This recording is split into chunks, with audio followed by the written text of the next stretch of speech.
ഇന്നത്തെ ഏറ്റവും പുതിയ വീഡിയോയിലേക്ക് അവർക്കും സ്വാഗതം. കഴിഞ്ഞ ഒരുപാട് മാസങ്ങളായിട്ട് തളപതി വിജയുടെ ജനനായകൻ എന്ന സിനിമയുമായി ബന്ധപ്പെട്ട് എന്താണോ നാം കാത്തിരുന്നത്, ആ റിപ്പോർട്ട് ഇപ്പോഴത്തെ വന്നിരിക്കുകയാണ്. KVN പ്രൊഡക്ഷൻസ് നിർമ്മിച്ച സിനിമയുടെ സെൻസർ സർട്ടിഫിക്കറ്റ് റെഡിയായി കഴിഞ്ഞിരിക്കുകയാണ്. സെൻസർ സർട്ടിഫിക്കറ്റിൽ നിന്നുള്ള ഡീറ്റെയിൽസ് ഇപ്പോഴത്തെ പുറത്തു വന്നിരിക്കുകയാണ്. അത് പ്രകാരം സർട്ടിഫിക്കറ്റ് ആണ് വിജയുടെ ഏറ്റവും പുതിയ അവസാനത്തെ സിനിമ എന്ന് പറയാവുന്ന ജനനായകൻ എന്ന സിനിമ നേടിയെടുത്തിരിക്കുന്നത്. 183 മിനിറ്റ് ആണ് സിനിമയുടെ തിയേറ്റർ ഡ്യൂറേഷൻ. അതായത് 3 മണിക്കൂർ 3 മിനിറ്റ് ആണ് സിനിമയുടെ തിയേറ്റർ ഡ്യൂറേഷൻ. ഇനി സിനിമയുടെ റിലീസ് തീയതി ഒഫീഷ്യൽ പ്രഖ്യാപനം മാത്രമാണ് ബാക്കി നിൽക്കുന്നത്. ജൂലൈ 24 സിനിമ തിയേറ്ററുകളിലേക്ക് എത്തും.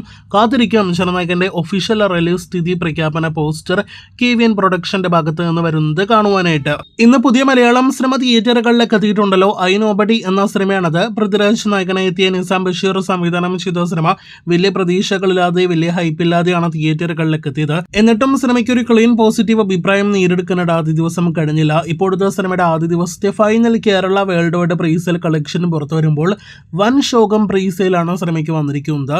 ഒരു പൃഥ്വിരാജ് സിനിമയുടെ പ്രീസെയിലാണോ ഇതെന്ന് തോന്നിപ്പിക്കുന്ന ലെവലിലേക്ക് പ്രീസെയിൽ പോയിരിക്കുന്നു.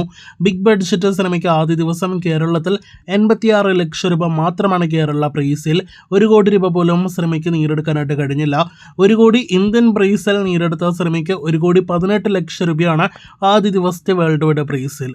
നേരത്തെ സിനിമയുടെ ആദ്യ അഭിപ്രായങ്ങൾ വന്നപ്പോൾ മണിക്കൂർ ടിക്കറ്റ് വിൽപ്പന 4000-ന് മുകളിലേക്ക് ബുക്ക് മൈ ഷോയിൽ എത്തിയിരുന്നു. എന്നാൽ മൊത്തം അഭിപ്രായങ്ങൾ വന്നപ്പോൾ നിലവിൽ 3000-ൽ പരം ടിക്കറ്റ് വിൽപ്പനയാണ് കാണുന്നത്. എന്തായാലും ഐ നോബഡി ഈ അഭിപ്രായങ്ങൾ വെച്ച് എങ്ങനെ ബോക്സ് ഓഫീസിൽ മുന്നേറുമെന്നാണ് നാം ഉറ്റുനോക്കുന്നത്.